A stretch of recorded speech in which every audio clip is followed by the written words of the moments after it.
Welcome to the Demented Runner channel, or my website. I suppose that depends on where you're watching from. This video is a little bit off the beaten path as it is. It's not about running today. I'm going to do one on dementia. Well, mainly because something happened yesterday that has sort of like brought a little bit more clarity to the memory issue. So this video is about dementia and how it affects me personally. So I had a visitor come round yesterday. He was from one of the groups that helped me with my Ironman like journey, if you like. And that's because there's going to be I'm going to be a guest at one of their meetings. And he's going to tell like a story about me, you know. So the purpose of the meeting yesterday was to tell my story. The only problem with that was that yesterday the wife wasn't feeling very well, and so she went upstairs when the man came, because she wasn't feeling very well, and so what actually had to happen was I had to record everything myself. And as you can imagine, that didn't actually go well at all. Actually, it actually reminded me really, in a way, that how valuable family are and how much I rely on my wife to fill in the blanks. You know, I can actually remember saying many times to the wife, "Was that right?" Or I'll turn round and I'll go, "Is that right?" And she'll either say, "Yeah" or "No," you know. So, in other videos, if you watched any of my other videos, you've probably heard me say that the worst aspect of the dementia for me is my memory, how bad it is, which I guess is understandable, because to my understanding of dementia, that's kind of like the first or the main characteristic of dementia. But it appears after yesterday's meeting that my long-term memories aren't reliable at all. So that's kind of like led to, you know, a day of reflection really on my memories.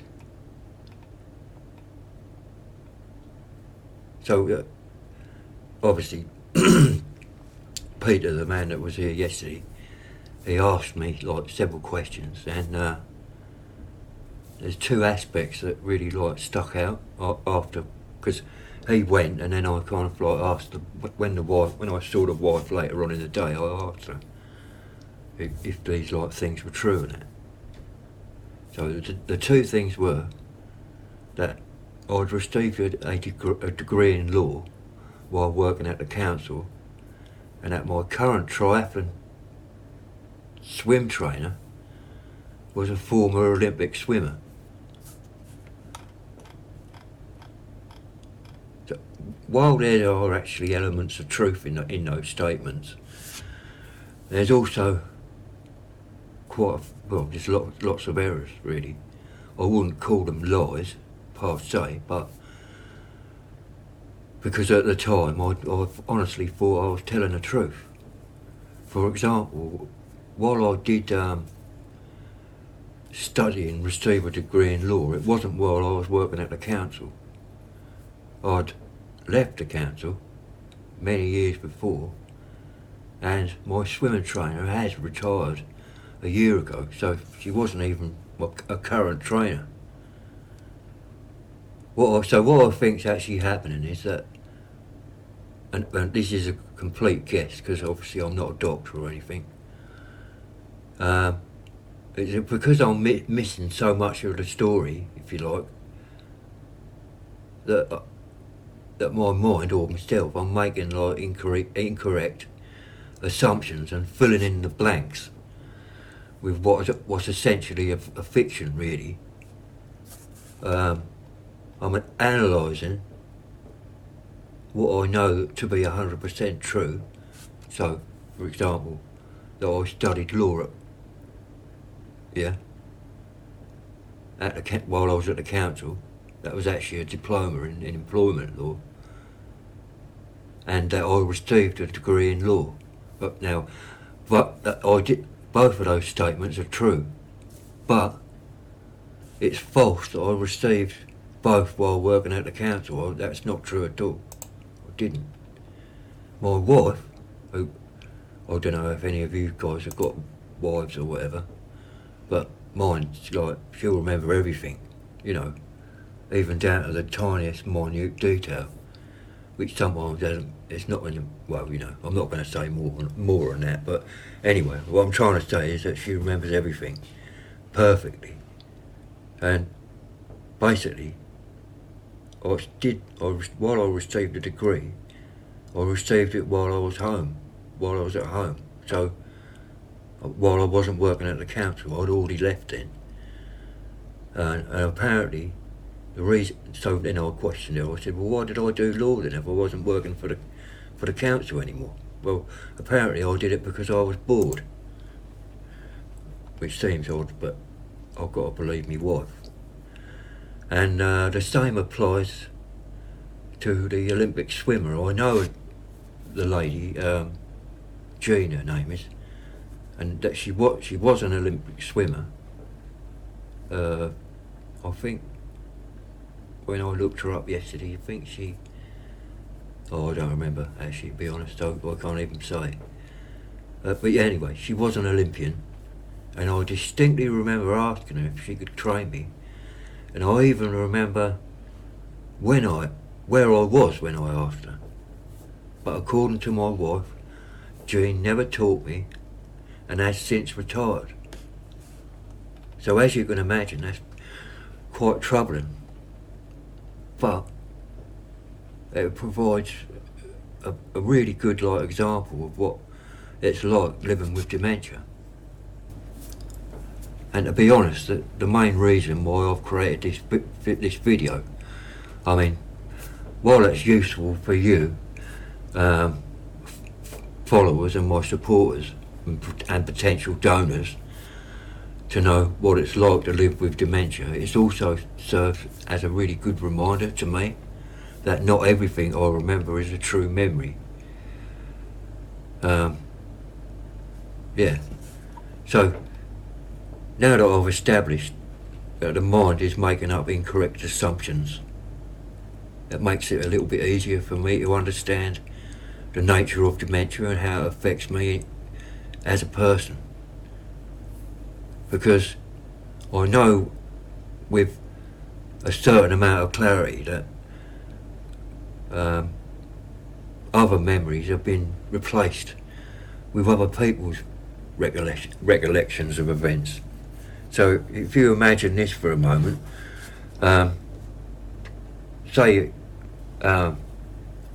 this is an example, this didn't happen, or I'm just trying to put it into words that you might understand, because only a person with dementia can understand what it's like to have dementia.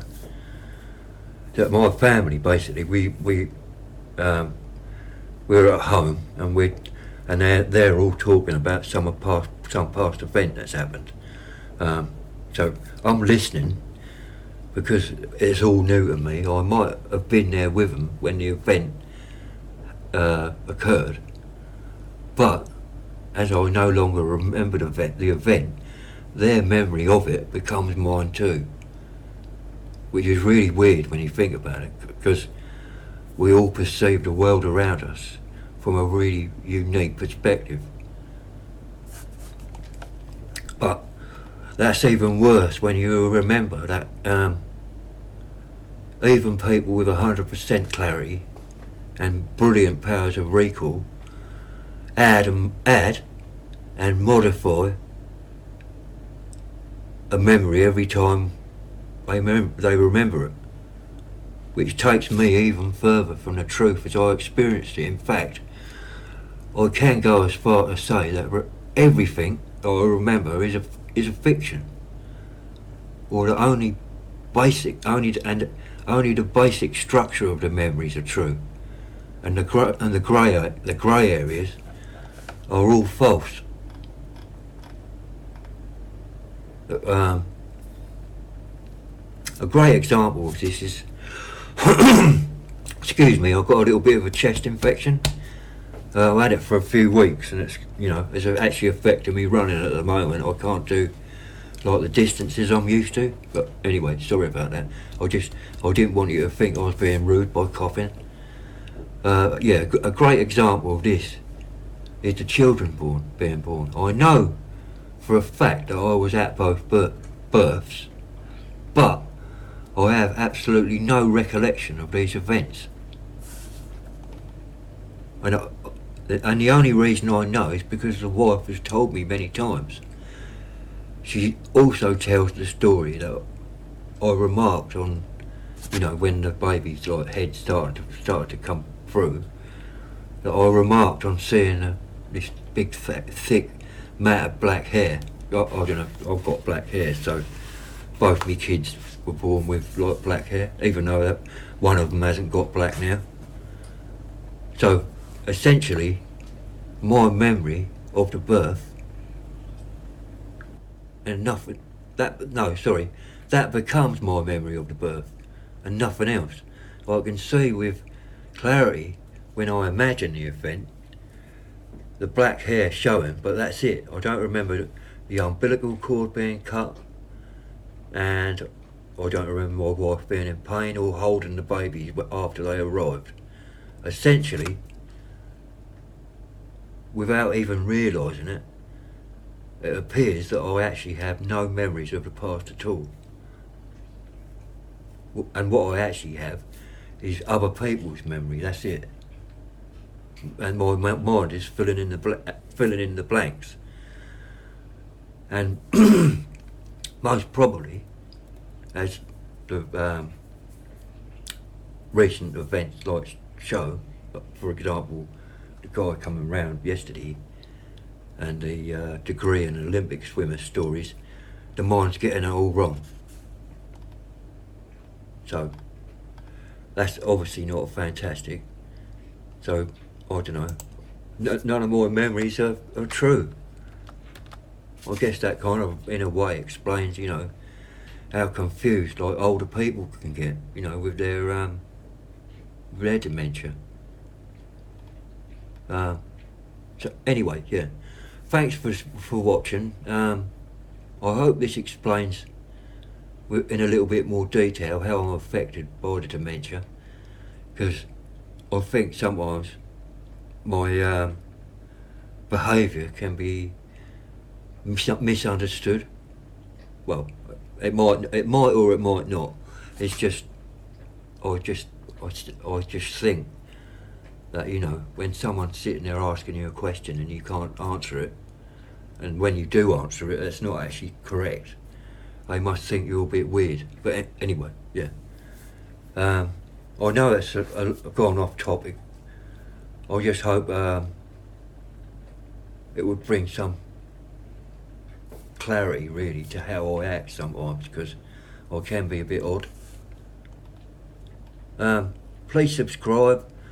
As you can see, if you look down, I don't have too many subscribers at the moment, and it really helps me if you do, because YouTube will share it with more people if you because they look at you and what you like watching, and they'll share my stuff with you too when it pops up in search or whatever. Also, like and share this video with someone else that's affected by dementia. I say that because I think I bring up a really unique perspective on dementia, i.e.,